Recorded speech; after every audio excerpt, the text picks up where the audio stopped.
So Barry Brown, welcome to New Ireland TV. How you doing, James? You're well. Very nice of you to have me. Thank you very much. No problem. Yeah, you're standing for election as an independent candidate. Is that correct? Independent this time, yes. Unfortunately, I'm independent this time, but I can touch on that later on if you give me a bit more time on that. Yeah, certainly. Well, do you want to just before we start, do you want to take a few minutes just to lay out your platform that you're presenting to the voters? Yeah. Pretty much, as you mentioned there, I stand as an independent this time. I previously was party leader and still am with the Drug Law Reform Party, which previous to that name was called Cannabis is Safer Than Alcohol. We were pretty much a single issue party at the time, pushing for the legalisation of cannabis, legalisation and regulation of cannabis. 2018 saw medical cannabis legalised thanks to the local mother and his child, Billy Caldwell and Charlotte Caldwell. So we changed from Cannabis is Safer Than Alcohol in 2019 to Drug Law Reform Party because the medical argument was pretty much won. The law changed at that stage, so there's nothing else to happen or to do. We intended to stand 5 or 6 candidates across the whole of North this time out, but when I got round speaking to the candidates before the election, they were very, very afraid of PSNI and just the stigma attached to general drug law reform. Cannabis law reform is pretty straightforward, but it starts to get messy and you go into further drug law reform across the whole board. It's a lot of subjects people don't want to touch on.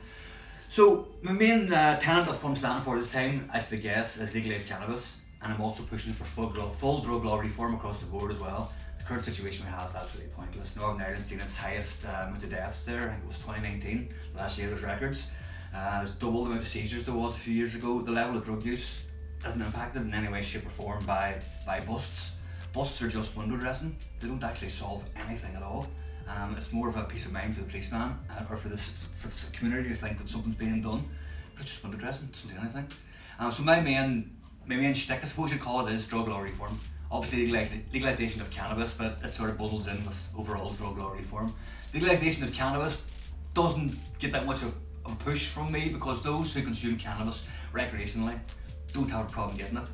Their life isn't completely upside down if they don't get it, so it's hard to push that so much. Whereas with general drug law reform, there is an awful lot of damage caused by the current system of prohibition we have in drugs. I'm not advocating drug use in general.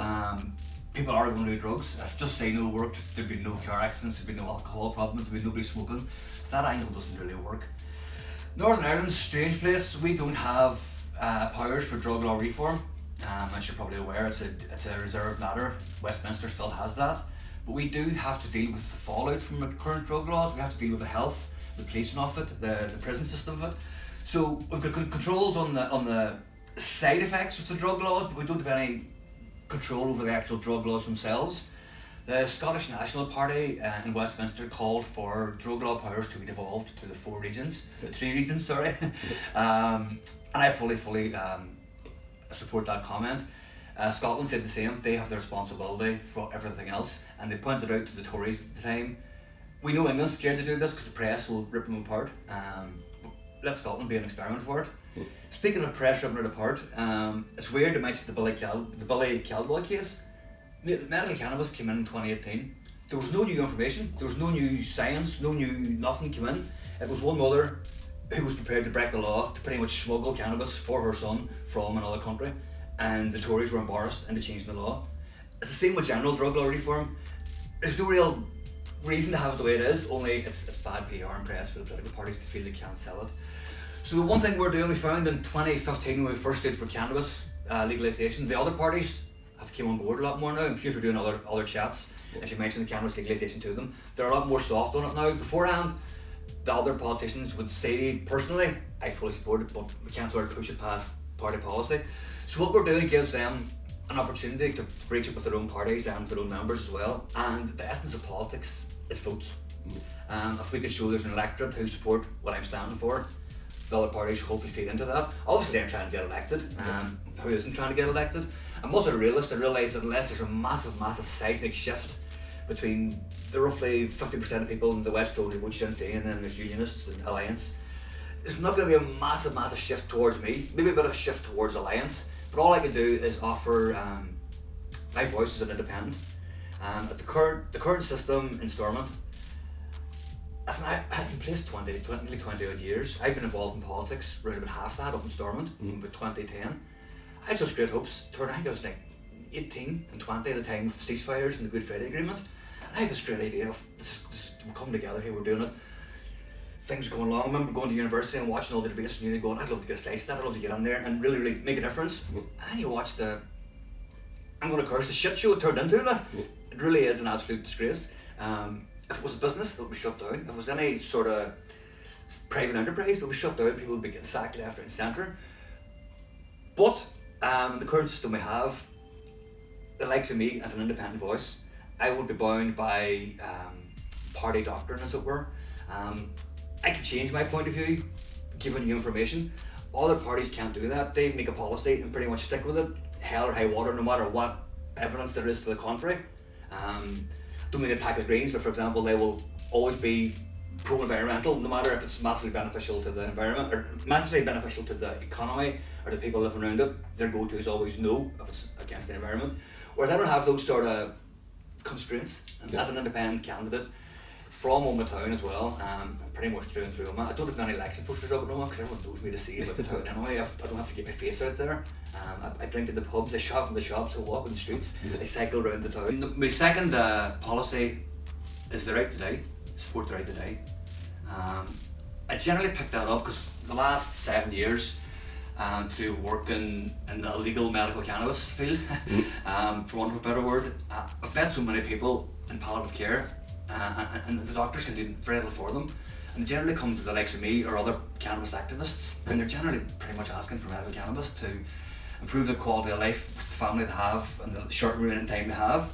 And that personally has made me really, really strong on the right to die, that people should, rather than spending 2 or 3 years a dribbling mess the last couple of years, they're as well spent in 6 months, couples spent this with their family and friends. I've seen it so many times. They're a really, really, really, really strong argument for the right to die with dignity. I think in the past, the argument against the right to die with dignity was people were afraid of people taking out their parents just to get land and stuff. There's checks and balances and that sort of thing. It seems the abortion argument. There's checks and balances and all these things. Like, it's just absolute nonsense. So yeah, the right to die is my second big push. Well, just because you've covered quite a lot there, so just in regards to that last one, I didn't actually realise you were going to be advocating specifically for that. Oh yeah, definitely. Have you been speaking to voters about that specific issue, or have you got any? I haven't done canvassing. I think you're annoying people much more than anything else. The majority of people have their minds made up. I've done my own personal canvas with anyone I meet pretty much, and everyone I've met tells me a story about the right to die thing, about their mother, their grandmother, or so-and-so was laying in a bed or laying in an absolute mess for months and months and months. I know myself, my father says if he's ever in a bad way, that pillow in the head, like, I've already said on camera, I'll probably do it for him, like, and do the time, but it's insane that you have to do that. Another friend of mine, they're toying with spending the money and flying over to Switzerland, bringing their family and friends over them, and going for the injection. Because you're as well, same as Terry Pratchett, had done a great thing with death a while back. He said he'd rather be sitting in his backyard, and family there, glass of brandy in his hand, cigar in his hand, his pets and all around him, say his farewells, and then it's very, very, very emotive. But we live in a modern world where we still seem to think we're living in 19th century Ireland here. There's this reimagining of something, but we're 21st century. We're a modern, thriving, forward-thinking country, like, broadly, from what I can see. So I do personally think the right to die it's inhumane to not allow that. Like, it's personal freedom. A lot of what I stand for is personal freedoms. We'll go back to your main sort of platform. So you mentioned there that the political parties, they have policies, so the mainstream parties have policies, and then are very difficult to change. They're slow to move, they're very slow to move. You know, within that rigidity of even the party politics, then you try and extend that to what we currently exist within, which you've already sort of touched upon, is the mandatory coalitions, which makes it very difficult to do anything. Yeah, that all needs to go. So you're... Oh yeah, I would scrap all that. I'd go back as far as scrapping the Good Friday Agreement in general. Sorry, I rephrase that, redo the Good Friday Agreement. Because, consequently, the St Andrews Agreement ended up putting Sinn Féin and the DUP into power forever, till the end of time, forever and ever and ever, which is just insane in a democracy. 2 points of view don't represent a whole country. Same as here, you've pretty much unionism, nationalism. That's 2 very, very broad categories to bundle everyone under. Like, for example, there's 3 Sinn Féin candidates standing in West Tyrone this time. I personally would love to see 3 separate, completely, slightly different nationalist ideologies standing instead of 3. They're interchangeable. I don't mean to attack the party or the people, but they are interchangeable. And same in the other parties, where a lot of the parties are Belfast based, and their decisions pretty much benefit the city. You seen Macron one in France there's a big divide between the rural and the city. Like. You don't get more rural than West Tyrone, like, but we're still a very forward-thinking little county. Like. It's surprising. It's one of the reasons I've chose to continue living in this town. Like. I could go work anywhere. I really like it here. It's really laid back. The people are really good. Always been good to me, and it's one of the reasons why I would quite like to represent West Tyrone, to give something back. Another thing, I don't see hunger in the other candidates. It's a bit of a cliche, but I genuinely want to go spend 5 years, get up every day and do the best I can for the people of West Tyrone, and at the end of that 5 years hold my head up and go, elect me again. I just don't see that passion or that want in other candidates. I see the parties have become like massive faceless corporations now. On the grass level roots is grand, but that's extending the lady who works in McDonald's is nice day, but the guy who owns McDonald's isn't very nice day because you don't know who it is. Like. I just find there's a massive disconnect because of, especially the Sinn Féin example, because the money going into politics sort of corrupts it a bit in my mind, because they have a massive financial advantage over the likes of myself, who I've literally haven't spent a penny this election. I'm not going to spend any money. I'm choosing not to spend any money. People are getting it tight and tough. I don't think they need to see, I think election posters are £10 each. They don't need to see hundreds of pounds worth of plastic on posters. All being equal, there should be no change, but we've never had a 2-year global lockdown before. There's an outside chance that people's base perspectives and viewing things have completely changed. They've realised you can't eat a flag, they've realised that Sinn Féin's First Minister, does it really matter? Like, so, unless there's a massive sea change along those lines, nothing's going to change in Northern Ireland. Another one I'll tip into, New Ireland TV. Yeah, I know it well. Yeah. New Ireland TV, as the name suggests, I'm guessing is around in New Ireland. Yes, indeed. Yeah, 3 years ago, if you had a call to voter poll, probably would have went, yeah. No, 100%. That's anything I could do to agree with the Tories. The Tories do not care about Northern Ireland, they don't care about anything. Northern Ireland's not as English essentially, it's just not, they don't care. The Tories don't care, the Labour Party cared, the Tories care even less. The bigger majority have, they don't care. There needs to be whatever can be done to break away from the Tories. The only link we have to the Tories is pretty much DUP and Unionists. And how many times they have to get shafted before you go, do you know what, they haven't got our interests in heart here. Like. So my vision of New Ireland is going to be first to make Northern Ireland work. So you want the Republic and England both going, no, stay with us, come with us. Whereas at the minute we're the bastard child nobody wants. In fact, we're the cantankerous bastard child nobody wants.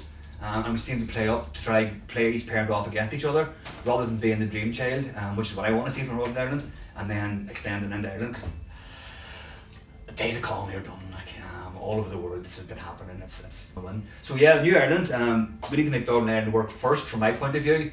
Give it 10, 20 years, and then have them down. Like, at the moment, I don't think somebody from Cork wants somebody from Omagh to be sort of in the same class as them as such, or paying the same taxes as them, but get the same rights as them. Make the North attractive to the people, to some man in Cork, because at the minute it's a basket case. Like, businesses don't want to come here, so why would you expect people 100 mile away to care? Like, when it's detrimental to the island itself. Like, so that's my vision on New Ireland. We need to make Northern Ireland work first, and then do whatever we can to get away from, I'm not blaming the English, but the Tory party in general. Like, pretty much. Well, just to pick up a few of those, I wasn't actually going to ask about the constitutional question, but brought it up, that's right. Do you not think that Stormont, and as you said, the Good Friday Agreement and everything as it is, and the fact that the unionist parties are threatening not to actually take up their post if they come second, is that not demonstration once and for all that Northern Ireland cannot and will not ever work? Yes and no. I think it's more saber rattling from their own sides. Brexit's out of our hands. You could burn the whole country to the ground. Tories are making a decision on it. Like. It's completely out of our hands. It's saber rattling. Like. I pay no heed to it. It's mass propaganda, frankly. Like. But if they don't take their seats for another 4 or 5 years, like for example, Dr. Kieran Deeney was elected in the West Tyrone about I think it was. I've never voted for him. Yeah, and he spent the entire legislative cycle, so the entire 5 years, the Assembly was suspended, so he didn't actually take his seat. And that was an entire election cycle. If they do it again, we're going to be 6 months. It's written legislation. 6 months you're allowed to do it for. Okay. And then the Secretary of State has to step in. But as you know, the laws can be changed to suit whenever they need to suit here, but as far as I know, it'll be a 6 month gap before they settle anything, which is why it's hard to get very enthused for this, because like, imagine me at the count, yay, elected, and then fundamentally you're not going to get invited to any of the debates over the future of the country for starters, between the two main parties somehow. But it's saber rattling. They made the mess, put their hands up, acknowledge it. But mandatory coalition, as I mentioned earlier on, is an absolute complete joke. It absolves all responsibility. Nobody has to blame. The book doesn't stop anyone, like, at least for an independent candidate. If I make a decision or vote something, it's me that made it. I can't go, no, but that was party policy, that was so and so above me. The buck stops with an independent candidate. Party politics, there is no buck at all, and there's nobody to kneel down for anything. Like, I don't also rate the quality of elected MLAs. Not impressed with that either. Like. Right. That's another reason I want to stand. I'm not impressed with them. Like. I'm just not. In what regards are they not? Are they not doing their? I think some of them are just party people who are drafted in. Like I know West Tyrone here. I think there's 14 candidates. 7 of them are from 5 big parties, and 7 of them aren't. For 5 seats. For 5 seats, yeah. Like. And I say 3 of the seats is probably going to go to Sinn Féin, so overall the majority are going to the one voice. But I just find that stupid, like. And I'm not attacking Sinn Féin again, but in all my life of Stormont, I've never been consulted or seen any sort of question asked of us electorate on any policy or vote up there, like. At all. I don't know whether, like for example, if DEP members all get a wee sneaky email saying we're having a vote on this, what do you think? That doesn't happen. Democracy doesn't go down that far. It's give us a mandate, and then everything we do after this, you've already given us the mandate, it's going to go ahead and do it, like. Which is wrong, like. I don't agree with that at all. Well, it sounds like you're advocating more for a Swiss model where every sort of issue is put to a direct referendum. I would go down the route. I like the idea of mandatory voting, and I also like the idea of breaking up. Well, Northern Ireland's a mess. I would ideally love to break the 6 councils up and divide Stormont's power into them, but no, that's not a good idea either. Like, we'd either get rid of the councils and then get Stormont to do that, but we have too small a population to have such nonsense bureaucracy, like. It really is insane, and such. I say what's good for Omagh isn't good for Belfast, and because we're just so different, like. It's not equally divided out. Power's not equally divided out. I don't think West Tyrone's ever had a minister. I'm not sure. I don't think we've had, which is rubbish for me, because ministers are generally within the party. They bring money to their constituency, but as I say, the calibre in West Tyrone hasn't been that strong. That not once have we had a minister, not once have we had a person within their party who they're going, you're the person for the job, for whatever that job is. Why? Like, yeah. Why has West Tyrone never had? I could be corrected, like, but as far as I know, West Tyrone's never had a minister. And this is Sinn Féin dominance now for 20 years, like. Well, there's a few local issues that I want to bring up, yeah. And as you said, Sinn Féin have had they've had the Westminster seat for I think about 15, nearly 20 years now. Yes. And they've also had the majority of the MLA seats. Yes. Some things that haven't been sorted in that time is straight away the A5 road. Do you have any opinions or any thoughts that you want to share on that? I think it's a political football that's suitable for the politicians to not have solved. And it goes back to that Belfast thing we were saying earlier on. Another politician will come in from Belfast and say we've got bigger roads, more traffic, it's more important. That's the end of that question. Like. That's what happens. That's pretty much what happens. Our guys, it's been political football for so long now, like, and it's actually embarrassing. It's been political football for so long. Either come around and say, right, we're not going to do it, we're just not going to do it for 20, 30 years, stop pretending, stop getting people wound up about it. I don't think it's ever going to happen. I want to see it. I remember campaigning with SDLP to get it happening. I personally would love to see it happen because it's a bit of a joke. Even more overtaking lanes would be a start, but there's loads of stories why it's not happening. I don't know enough other than hearsay why it's not actually going ahead, but have my own views, and it's the lack of money and other constituencies with stronger politicians, stronger elected politicians in their area coming out and saying no. Give us the money. It happened loads of times. Well, one of the other local issues, which I don't think gets anywhere near enough coverage, is the gold mine in Greencastle. Again, do you have any thoughts here? Oh yeah, I've sort of controversial thoughts on that one. I think there's like 2 billion worth gold or something they're saying down there. I'll say a billion for argument's sake.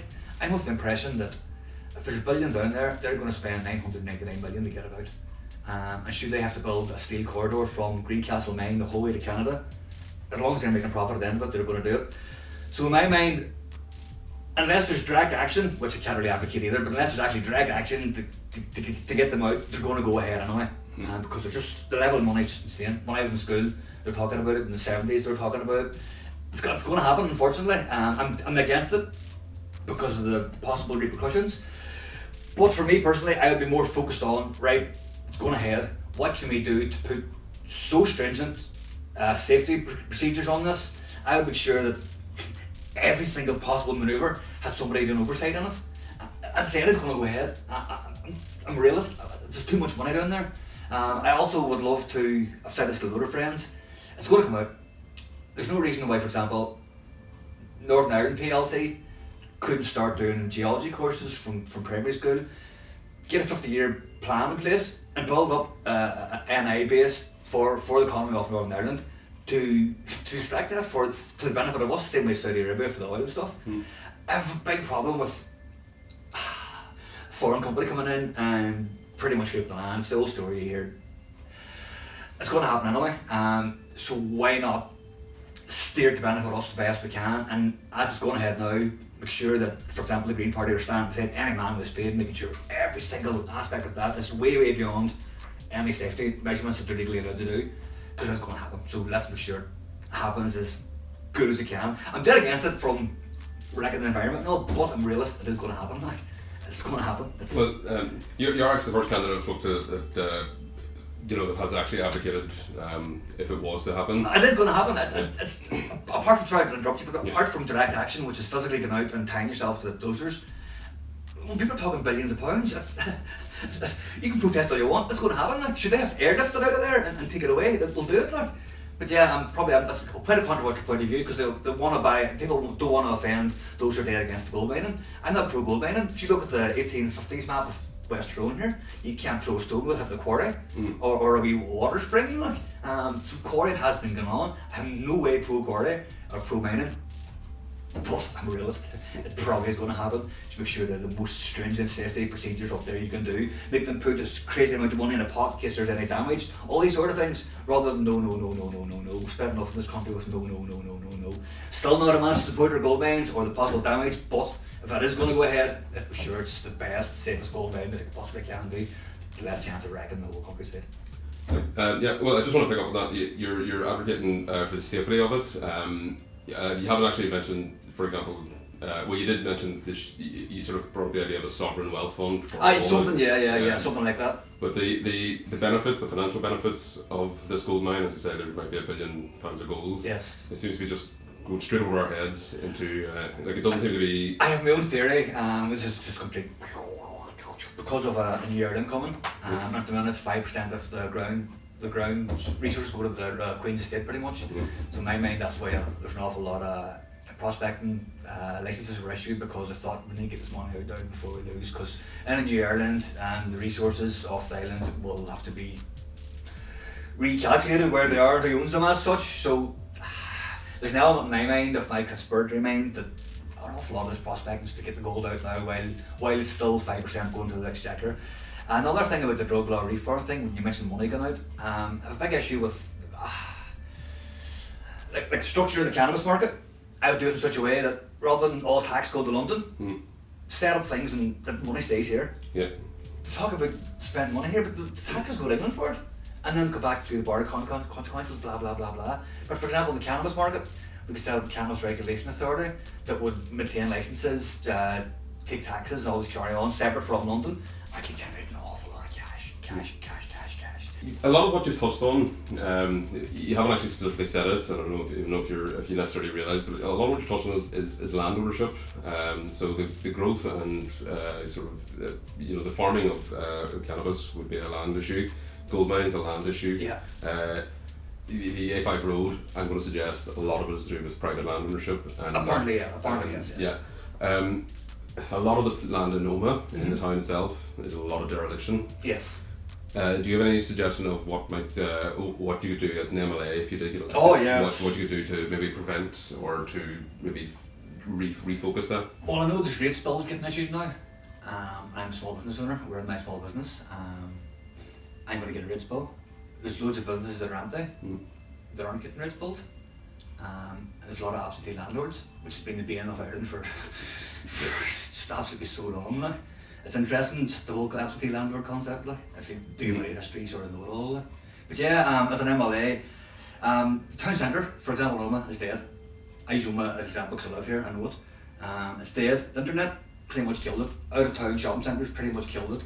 We need town centres to be spaces for meeting, not alcohol based either. Because Northern Ireland, if you want to do anything, is pretty much alcohol based. We need to change that concept of the town's only for going in to buy. You don't even buy groceries in the town anymore. People don't meet in town anymore. But I think something to do with rates and turn empty premises into like some sort of community hubs of some kind. Let community groups take over premises, rates free or whatever has to be done. And reinvigorate town centres. Not a lot of people live in town centres, actually live in the town centre. I'm living down Campsie at the minute, there's a bit of a buzz down there. But if you extend what happens to Campsie in regards to premises above shops and all, because quite a lot of the premises are all filled up with people, the town's the same. You see the amount of empty buildings in there, even in John Street alone. It's really hard to deal with empty buildings. Like the bank across the way there is for sale for 300 grand. But what are you going to do with it if you bought it like? It's 3 stories and absolutely massive. At the minute it pays to not develop. Or to leave it as it is. Develop's a dirty word as well, like, but it pays to not do anything with it. So it's about incentivising empty premises. But it does need task forces. But the problem with task forces again is they're generally appointed by the political parties and they generally find what the political parties want them to find depending on their own political goals and aims, which is quite frustrating. But yeah, property's a big issue, absentee property's a big issue. The history of the place. I had a lot of history with absentee landlords. It's the nature of the whole country pretty much, the plantation and stuff. And New Ireland's the only thing that's going to change that really, to be honest. A new Northern Ireland first for me and then feeding into a New Ireland. It might even be a new Celtic Isles, it could be new anything, but Northern Ireland doesn't work. I want it to work, I'd like it to work. A Good Friday Agreement should have made it work, but politics got in the way of politics, if that makes any sense. So what did you see then? Back then it was still I even remember the Good Friday Agreement. I remember signing all that. I remember the ceasefires happening. I was like 18, I was staying around 18, 19, so a young man, a very old man running about town, who grew up with the Troubles and a fear of the Troubles, as most of my generation have. Most of my people my age and older, as far as I'm concerned, have PTSD from the Troubles. They might be aware of it, but we do, because there's stuff that's just not normal that we consider normal. So we'd have all that up to 18, 19 and then see the ceasefires coming in and this chance of a new agreement, because being from here, all I was sort of knew growing up in a nationalist area was Sinn Féin. And then as you get a bit older and away from your own area, you sort of see, hey, there's other people who have other points of view. Didn't think it was going to be a united Ireland or nothing, but there's a new agreed north, as it were, that we're all agreed. The change of the constitution down south in England was all yeah, things are going to go good here. But then, as I said before, politics got in the way of politics. All the parties' manifestos this time out, you'd nearly think they weren't in government for 20 years. You think they just came out of the blue and just, what's this mess, we need to sort this out. It's been them that's got us here where we are today. Like, it's the same as I done up the hustings up at Greencastle. All the parties were all standing up against anti-gold mine, and I was towards the end of the line, and it's this, how can you all be against this? How does this happen? You're all against it, you're all say you're against it, but yet it's going ahead. Who actually is for this? Somebody somewhere's not telling the truth here, like. And then Kieran McLean spoke after me and he pretty much reiterated the same point, like. But it's true. These parties talk about as if there's some third external force that's running the place, and it's not, it's them, like.